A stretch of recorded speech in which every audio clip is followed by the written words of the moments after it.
اعوذ بالله من الشیطان الرجیم بسم الله الرحمن الرحیم. زه محمد یوسف کریم اسسټنټ کمشنر مټه تاسو سره مخاطب یم. دا چې کومه د کرونا وبا راغلی ده او چونکې تاسو ټولو ته پته ده چې دا وبا نوی ده او د لپاره فلحال داسې ویکسین یا حفاظتي علاج یا اقدامات نه دي شوي، نو د لپاره حکومت پاکستان، حکومت خیبر پختونخوا د بیماری د وبا نه د عوام بچ کولو لپاره چې اقداماتو اعلان کړی ده او زه تاسو ټولو ته د میډیا په توسط سره د اهل مټه ته او ما اواز چې کوم چې پورې رسي، زه تاسو ته دا اپیل کوم چې فلحال د بیماری د بچاو یو طریقه ده او طریقه ده د کورونو کې اوسېده.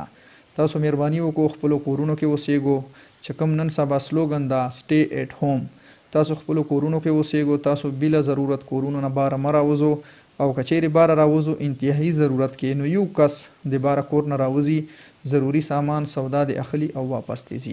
نو تاسو چې کوم دا غم خادي جمګټي او دا کوو د باندې هدف 144 نافذه ده، کوشش کوو چې 4 نه 5 کسانو نه زیات تاسو ما جمع کېږو، کنه نو بیا حکومت تاسو خلاف کاروایی کوي او تاسو به د سزا درکړي. دینه بعد چې کوم د مارکیټونو او دکانونو بندش وو، حکومت پاکستان، حکومت خیبر پختونخوا تر 29 مارچ پورې توسیع ورکړه.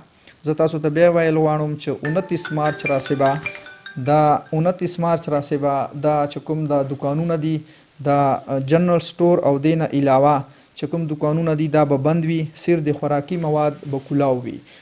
جنرال سٹور شو، میډیکل سٹور، آټا، نان بای، دود او دا سیزونه به کولاو وي، سبزي فروټ په کولاو وي او د سلندرو دکان د پیسټیسایډز چې کوم د هغه باندې سپری کوي دا به کولاو وي او د زناورو چې کوم دوایان دي دا دکانونه به کولاو وي.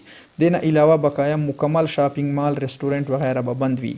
زه تاسو ته دا یو وضاحت کوم چې دا کوم د پارسل یا ټیک اوی یا هوم ډیلیوري کوم خبر دا به بند وي. مکمل چولې، کرخې، سموسې، بریانی دا هر دکان، دا خوراک دکان به بند وي چې کوم کې پوخ خوراک خرڅیږي. نو تاسو مهرباني وکړو حکومت سره تعاون وکړو.